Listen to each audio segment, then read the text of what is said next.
السلام عليكم ورحمة الله وبركاته. وحشتوني جدا يا أحلى اخوات وأحلى أصدقاء وأحلى ناس في الدنيا. آه، قبل ما نبتدي كلامنا نصلي على النبي زي ما احنا متفقين عليه أفضل الصلاة والسلام. حلقتنا النهاردة مميزة جدا. حلقتنا النهاردة مميزة جدا عن أكلة أصيلة المصريين.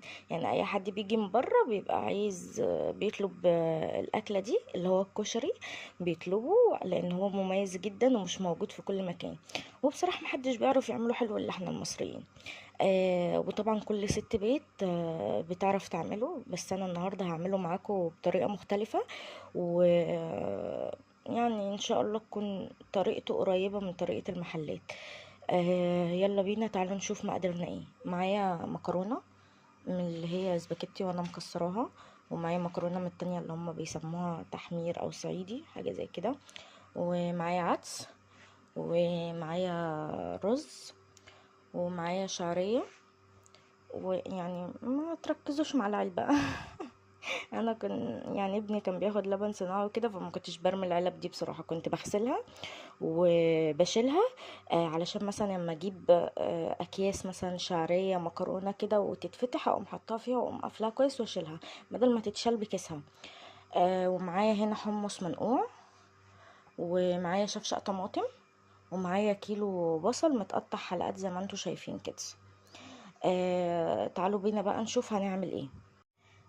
انا ولعت هنا البوتاجاز، وحطيت الحمص على النار لان هو بياخد وقت على ما يستوي. ويا بنات انا يعني الحمص كنت غسلاه ونقعاه عشان ما ياخدش مني وقت في السوا.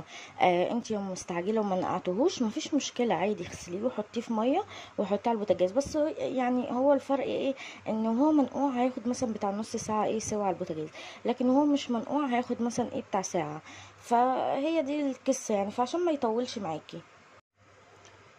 فانا هنا حطيته في ميه بس يا بنات، تمام، وحطيت عليه شويه ملح. فانا يعني مش عايزه حاجه خالص من الحمص غير ان هو يكون ايه، يكون مسلوق. ومعايا هنا حله تاني فيها ميه مغليه. هحط فيها نص كيس مكرونه سباكيتي، ونص كيس مكرونه اللي هي المقصوصه الصغيره بتاعه الكشري، تمام.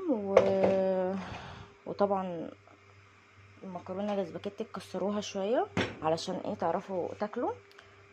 وحطيت معاهم شويه ملح. بس هو ده كيس المكرونه، ما بحطش زيت ولا بحط اي حاجه تاني، هسيبهم بقى يتسلقوا ونروح نشوف هنعمل ايه تاني. ومعايا هنا بقى يا بنات حطيت البصل في حله، وهحط عليه كوبايه وربع او نص زيت. ما تستغربوش ان الزيت كتير، بس الزيت هو البطل الاساسي في وصفة النهاردة او في وصفة الكشري. ليه بقى؟ هقول لكم دلوقتي ليه. استنى بس احط نص كوبايه وهقول لكم ليه. علشان خاطر انا الزيت ده هعمل بيه كل حاجة. يعني هعمل فيه البصل اهو، وهعمل فيه الصلصة، وهحمر بيه الشعرية، وهعمل بيه العدس والرز. فهو ده يعني مش هحط اي زيت تاني، هو ده الزيت الاساسي. يعتبر البطل الاساسي بتاع وصفتنا النهاردة. هنا بقى يا بنات اخدت البصل على النار، وهحط عليه رشة ملح صغيرة علشان تديله قرمشة. لان انا لا بحط نشا ولا بحط دقيق ولا بحط اي حاجه خالص. وايدي طبعا هتفضل في البصل وانا بقلبه لحد ما يتحمر ويبقى بالشكل اللي انتوا هتشوفوه دلوقتي. لما يا بنات بيتحمر وهو عليه كده وهو في الزيت ده كله وعليه رشه ملح كده بسيطه زي ما شفتوني حطيتها، بيقعد مقرمش معاكي لتاني يوم. ما بتحتاجيش ان انت بقى تحطي دقيق او نشا او الكلام ده كله. انا يعني جربوه بالطريقه دي والله العظيم ما هتندم. بصوا يا بنات، اول ما يدخل معاكم في اللون كده تطلعوه، علشان يعني ما تغمقهوش عن كده، تمام، علشان خاطر ايه ما يحرقلكيش صدرك. وهتطلعيه كله، وهتسيبي بس شويه في الزيت علشان هم دول اللي هيلونولي الرز والشعريه. وما تخافيش مش هيبانوا خالص خالص في الرز والشعريه. تمام. انا كده طلعتهم وسبت بس ايه يعني هسيب زي ما قلت لكم شويه كده عشان دول ايه اللي هغمق بيهم الرز والشعريه. بصوا يا بنات البصل طلع مقرمش معايا ازاي، والله العظيم تحفه. احسن ما تحط عليه نشا ودقيق والحاجات ده كله، هو اعمليه بطريقتي والله العظيم هيطلع معاكي تحفه وهيقعد معاكي مقرمش لبكره. انا بصراحه يا جماعه ما بحبش اللي هو كشري الحله ده، ما بحبوش. انا متعوده ان الكشري المصري معروف كل حاجه في حلتها، لكن كشري حله واحده ده لا. هنا بقى ده البصل بعد ما خلص، ودي المكرونه، ولسه طبعا الحمص على النار، ولسه هكمل بقيه الحاجه. تعالوا بقى نشوف هنعمل ايه. انا عندي هنا يا بنات بقى طاسه او حله، هاخد فيها شويه زيت من اللي هو بتاع البصل اللي احنا سيبناه ده، اللي قلت لكم هنعمل بيه كل حاجه. وهحط معاه شويه تاني صغيرين من اللي هو يعني الزيت العادي، علشان بس ايه ده يكفي معايا بقيه الوصفه. وبصوا هحط شويه صغيرين قد ايه عشان ما تفكروش برضو ان انا حطيت ايه كتير. بصوا يعني شويه يعتبر لا تذكر يعني. الكشري ده بقى يا بنات وصفته غير تماما وصفه الكشري الحله الواحده، ده وده غير بعض. انا هولع بقى على الزيت ده، ماشي. وانا بحب الشعريه كتير، فهحط يعني تقريبا بتاع ربع كيلو شعريه او اكتر على حسب. انا بصراحه بحب في الكشري الشعريه كتير.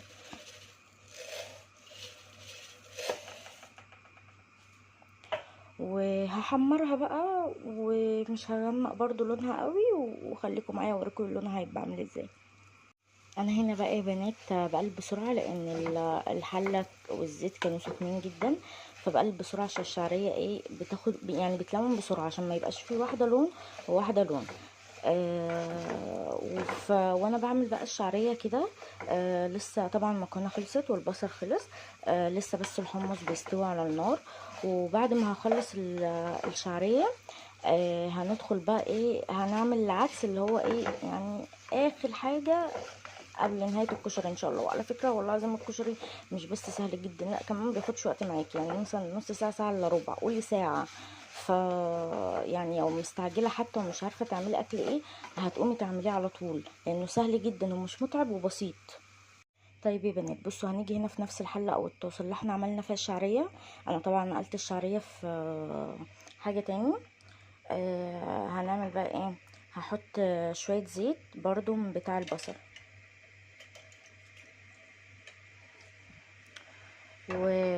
وهنزل فيه العدس. سوري اللي شغال ده صوت الكاتل يا جماعه، عشان بس بسخن بغلي ميه عشان احطها على العدس عشان خاطر ايه يتشرب. تمام. بصوا انا العدس هعمله معامله الرز بالظبط. تمام، يعني انا هحط هنا العدس مغسول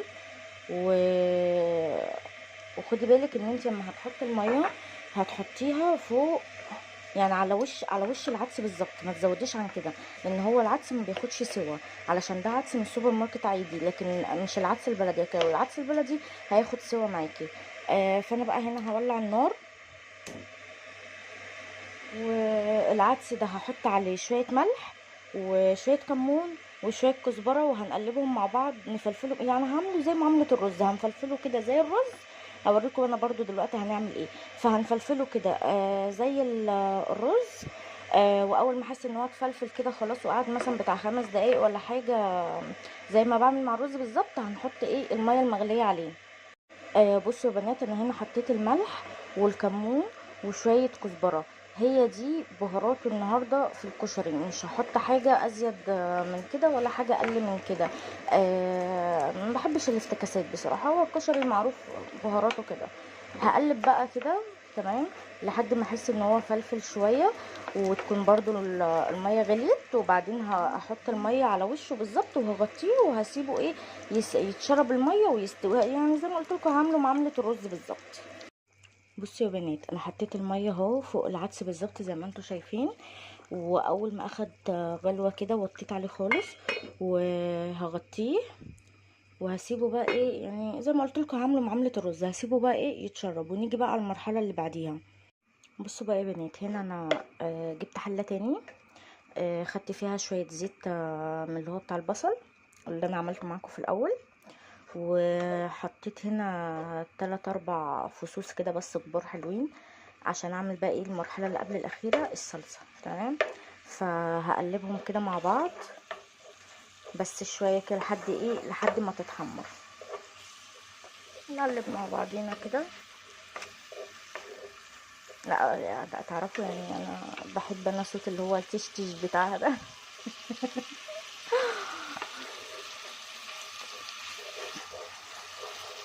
فهنحمرها مع بعض وبعدين هقول لكم هنعمل ايه. بصوا يا بنات، انا هنا بقى بعد يعني ما قلبتها شويه، ههدي بس النار شويه علشان خاطر ايه يعني نديها الطشه بتاعتها. هو في الطبيعي الطشه بتاعتها دي يعني تبقى النار عاليه عليها وكده، بس بصراحه انا ما بحبهاش عشان هتبهدل لي المطبخ بقى و...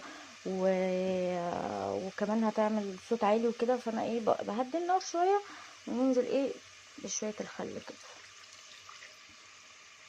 بس. تمام، وهديها تقليبه كده، وبعدين اقوم نازله بقى بشفشه ايه الطماطم بتاعي. انا الطماطم بتاعتي دي يا دوبك غسلها وعصرها بس، لكن ولا صفتها ولا اي حاجه، علشان انا بحب صلصه الكشري تبقى سميكه شويه. انتوا حابين تصفوها من البذور بتاعتها والقشور بتاعتها، تمام مفيش اي مشكله. فتمام مفيش اي مشكله زي ما قلت لكم، وحابين ان انتوا تصفوها من البذور بتاعتها والقشور بتاعتها. انا هعمل بقى هنا ايه، هحط البهارات بتاعتنا.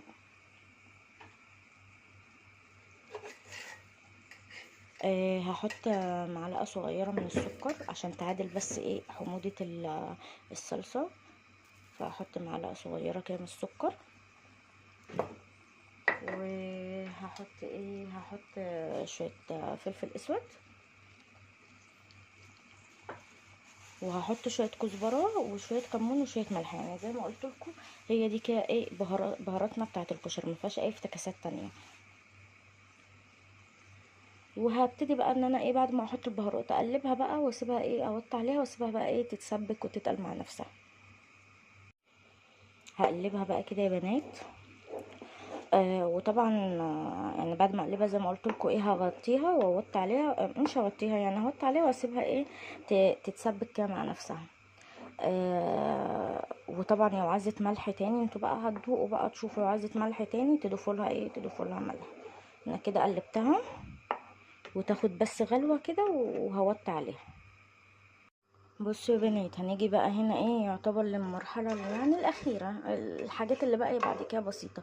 جيت هنا بقى للزيت اللي كان فيه البصل اللي انا سايباه، اللي انا عماله اخد منه من اول حلقه. تمام، بس انا فضيته في حله كبيره عشان ده اللي هحطه في الرز، وما تقلقيش منه مش محروق ولا حاجه. انا بس مغمقاه كده علشان يغمق معايا الرز والشعريه، يخلي لونهم ايه لونهم غامق من غير ما احط بقى كمون وكده يعني.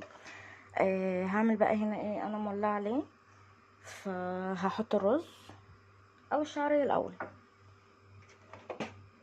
هحط الشعريه الاول وهحط الرز. فحطيت هنا بقى الشعريه على البصل تمام والرز، وهقلب كده. هحط بس ملح ثواني.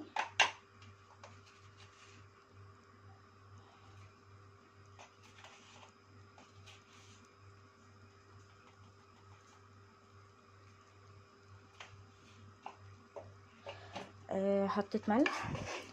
هقلب بقى كده لمدة برضو 5 دقايق لحد ما احمصه كده. تمام، هقعد اقلب فيه لمدة 5 دقايق، وبعد كده هحط ايه مية مغلية برضو عليه، يعني مية سخنة. بصوا بقى يا بنات، انا هنا فضيت المية. تمام، بصوا البصل هتلاقوه طلع كله فوق الوش كده، وما تقلقيش خالص مش هيبان في الرز اصلا نهائيا لما يستوي، يعني هتحسي ان الرز ده ما فيهوش اصلا بصل. فانا بس بقلبه، انا بنزل في الجوانب كده. فانا بعد ما زي ما بيقولوا كده ايه، قلبته شويه اللي هو حمصته شويه كده 5 دقايق الرز مع الشعريه. قمت نازله بالميه السخنه المغليه، وهسيبه كده ياخد غلوه، يتشرب يعني شويه بسيطه كده عشان ما يعجنش. وبعد كده هقوم ايه موطيه عليه وهغطيه وهسيبه ايه يكمل سوا مع نفسه. بصوا يا بنات، هنا بعد ما تشرب الميه شويه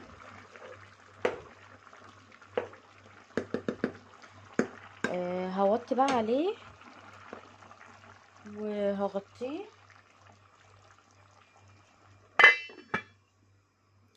وهسيبه بقى كده ايه يتشرب بقى ويستوي مع نفسه. وتعالوا نشوف هنعمل ايه تاني.